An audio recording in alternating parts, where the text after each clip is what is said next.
With the experience of 2 lifetimes behind him, he moved toward his goal as naturally and steadily as water flowing to the sea. Once again, he participated in the imperial examinations. But this time, carrying decades of power, intrigue, and knowledge, his essays surpassed anything he had written before.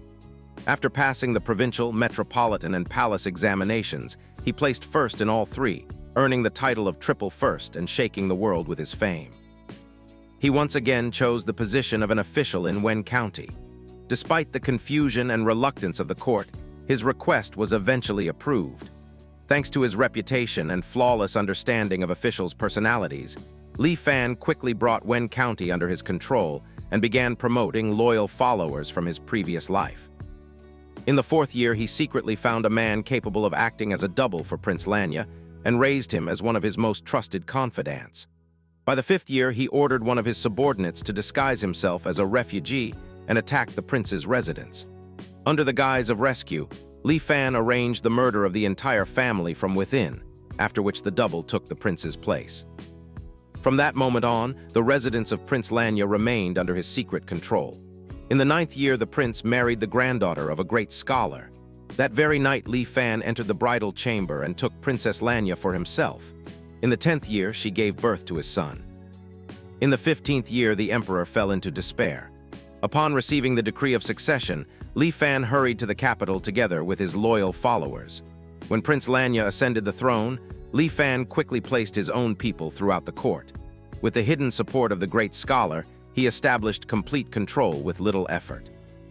In the 20th year, while helping his son secure the throne, Li Fan granted himself the title of Grand Tutor and once again stepped out of the shadows, concentrating power over the entire world in his hands. From that moment onward, the development of Great Xuan did not slow down. In fact, under the weight of Li Fan's will, it even accelerated. 35th year, residence of the Grand Tutor. It was then that he received a report that the fog over the echoing abyss dissipated for only half a day once every 15 years. The camp of immortal seekers stood at the edge of the abyss, watching it day and night. Only a few days earlier, they had finally achieved a breakthrough. When the great fog parted, a faint light rose from the depths. Looking through a telescope, they discovered an inverted world below. Although each person saw it somewhat differently, the scene before them was incredible. Tens of thousands of mountains rose and fell, and between them stood magnificent structures as if belonging to another reality. On the plains stood enormous cities teeming with life, each with no fewer than 1 million inhabitants. And even higher in the sky floated a city shrouded in pink light, where rare and wondrous beasts soared freely. The sight was truly divine. This meant only one thing: those two had indeed come out of the echoing abyss. The Grand Tutor immediately asked whether a way to descend into it had been found. Every attempt had failed. The moment anyone descended even a little deeper, sudden astral winds tore them apart. Their power was terrifying. Even the strongest armor could not withstand them for even a moment. It seemed there was no other choice. All that remained was to wait for the appearance of those two. 50th year, Great Xuan, capital city of Xuanjing. On this very day, the two immortals truly appeared again. Heng tried to hold Dao Xuanzi back, not allowing her to go too far and cross the dangerous boundary. Suddenly, they noticed that someone had prepared an ambush for them. Heng immediately raised a defensive barrier, while also wondering who would dare attack them from the shadows. In the next moment, gunfire was opened against the immortals. Heng did not immediately understand what those metallic grains were.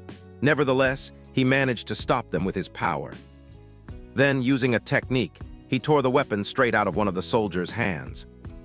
Sight even seemed somewhat interesting to him. Intricate mechanisms instead of magical formations. Explosive force instead of spiritual power. He could hardly imagine that over several thousand years, the mortals exiled to the land of fallen immortals had managed to create something so sophisticated. No matter how intriguing it appeared, all of it only had power here, within the lands of the crippled Tao. Outside the land of fallen immortals, such things would be nothing more than useless junk. Yet these pitiful mortals had dared to raise their hands against cultivators. At first, Ku Hong had felt a trace of guilt toward them, but now he saw that they had brought death upon themselves. He decided to use a Dao technique, Roar of the Fire Dragon. With this technique, Ku Hong intended to sweep away everything before him and destroy the ambush in a single strike. As a result, another part of the city was reduced to ruins. There was something Ku Hong could not understand. Mortals should not be able to withstand the roar of the fire dragon. That was why he was astonished that so many people were still alive. Then Dao Xuanzi noticed the truth. Those projectiles were soaked in the blood of mortals. Ku Hong had already been tainted by mortal corruption, and that was why his techniques had noticeably weakened. They had only just arrived when they had already fallen into an ambush. Moreover, the enemy had used miasma. Everything indicated that the immortals had been expected here in advance. This place seemed far too strange and dangerous to remain in any longer, so they decided to retreat. At that moment, they suddenly heard their own names. An unknown person declared that if they fled today, then tomorrow the entire cultivation world would learn that they had obtained the core formation method. Immortals exchanged glances, unable to hide their shock. Only the two of them knew about the method. So how could the news have leaked, and who was the man standing before them? In the next moment, more projectiles flew toward them. Hong shouted furiously that the enemy seemed to be seeking death, and immediately attempted to stop the incoming attack. Dao Xuanzi immediately sensed something wrong. Realizing it was a bad omen, instead of taking the attack head-on, he chose to evade. In the next instant, the projectiles exploded. As the smoke began to clear, the two immortals were already lying at the feet of the mortals, surrounded by weapons pointed at them from every direction.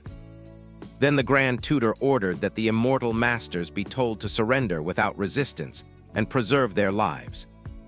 In front of Dao Xuanzi appeared Ku Hong's storage ring. Realizing the situation was hopeless, Ku Hong decided to hand over his storage ring so that Dao Xuanzi could escape. At that very moment, a fiery dragon appeared again in the sky. In the next instant, its form began to distort until it transformed into a staff. Hong, a cultivator at the Foundation establishment stage, had walked the path of Dao for 205 years. He had used a wondrous artifact, the horned dragon branch, to establish his foundation. But on the land of fallen immortals, he was surrounded by thousands of mortals and struck by miasma. His cultivation crumbled into dust, and his lifespan came to an end. Now he was dead, and his Dao dispersed, returning to the heavens. One of the soldiers once again addressed the immortal master Dao Xuanzi, repeating that the Grand Tutor did not seek his death, and that he should lay down his weapons while he could still preserve his life. When Ku Hong died, the Grand Tutor suddenly heard a strange voice, as if it had descended directly from the heavens. Now it hardly mattered what that voice was or where it came from. In this life, his hunt for immortals had already failed.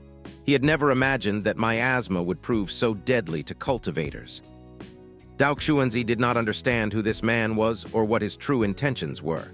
He had lured the sworn brothers into a trap and condemned them to death. According to all the laws of Dao Xuanzi should have silently accepted such a fate. He had no intention of accepting this fate. This man hid behind the backs of mortals and used miasma, a vile thing despised by every cultivator. Ku Hong had died at the hands of such a person, and such a death seemed unworthy even for an enemy. Now everyone present had already seen what Ku Hong's power relied upon, and that meant it was time for them to witness the power of Dao Xuanzi as well. He had established his foundation by relying on the wonders of this world, and the name of that foundation was Dao Xuan. After that, he summoned a massive sword, wishing to show it to everyone present. Then he directed that power toward the entire capital. At that moment, the simulation ended. Now Li Fan had personally experienced what it meant to face a cultivator at the peak of the Foundation establishment stage. Without miasma, even if he lived 100 lives and wove 100 schemes, he would not pose the slightest threat to them. Li Fan had not expected that the miasma would be truly fatal for Ku Hong. He had thought their century-long brotherhood was merely empty words, but in truth, their bond had been incredibly strong. When the attack began, Dao Xuanzi tried to warn Ku Hong. Realizing he was doomed, Ku Hong passed him the core formation method. And when Ku Hong fell to a treacherous strike, Dao Xuanzi cast aside any thought of survival in his rage and attacked as if prepared to die together with his enemies. Their friendship had indeed been extraordinary. Li Fan recalled the saying that the path of the golden core does not tolerate companions. Immortals cannot cultivate side by side forever. If even sworn brothers must eventually face such a choice, then what kind of world is the cultivation world truly? No matter how dangerous the road ahead might be, he would not retreat. After all, he still possessed Hu and Zhen. With proper caution, Li Fan could overcome any obstacle. Last time he confronted both of them at once. Perhaps this time he should try to win one of them over to his side. Limit of his mental age increased again, but only by a few dozen years.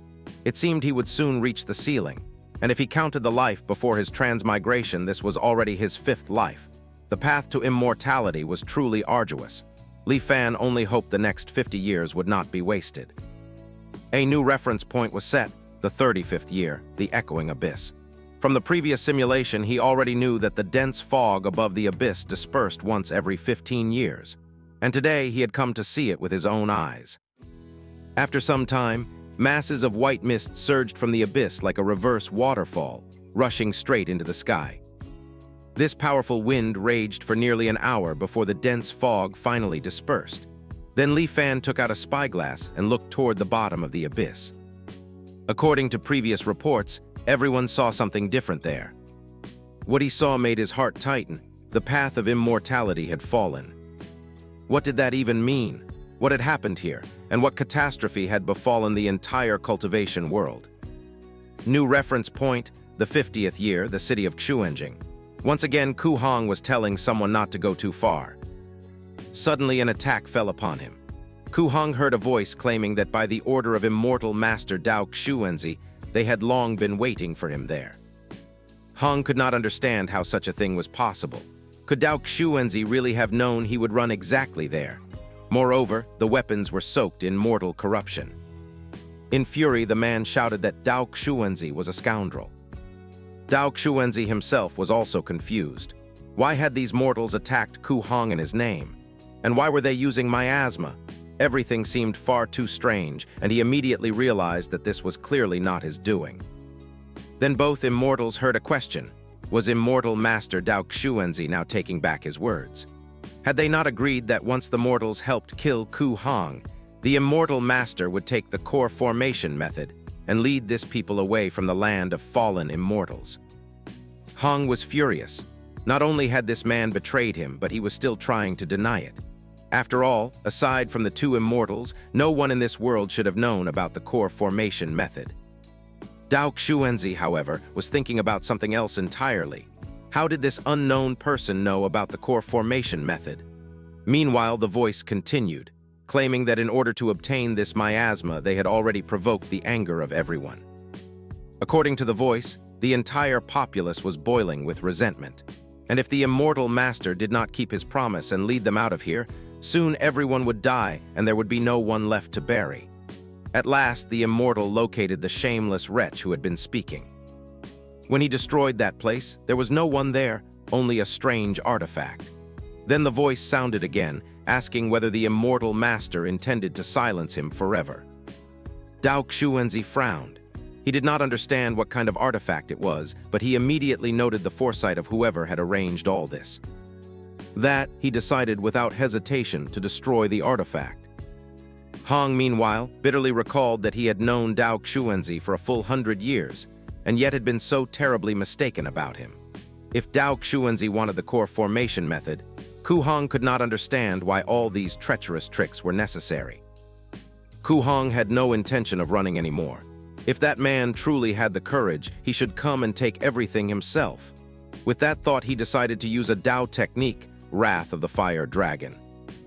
Dao Xuanzi merely sighed deeply before silently summoning his sword. The unknown voice continued to add fuel to the fire. It insisted that Dao Xuanzi was a fickle and resentful person, and if he won, no one else would survive. Therefore, the voice ordered the warriors to help immortal master Ku Hong win the battle. Hong declared that those who commit evil condemn themselves to destruction. He had never imagined that a man who always boasted of righteousness would so easily break his own word. And now Dao Xuanzi was reaping the consequences of that choice. Dao Xuanzi finally grew tired of listening to the slander against him. In fury, he shouted that Ku Hong was a fool. Hong almost laughed at the situation. In his eyes, Dao Xuanzi had always believed himself to be the smartest, but in the end had only outwitted himself. Moreover, Ku Hong had recently mastered a new Dao technique, one perfectly suited to sending his old acquaintance on his final journey.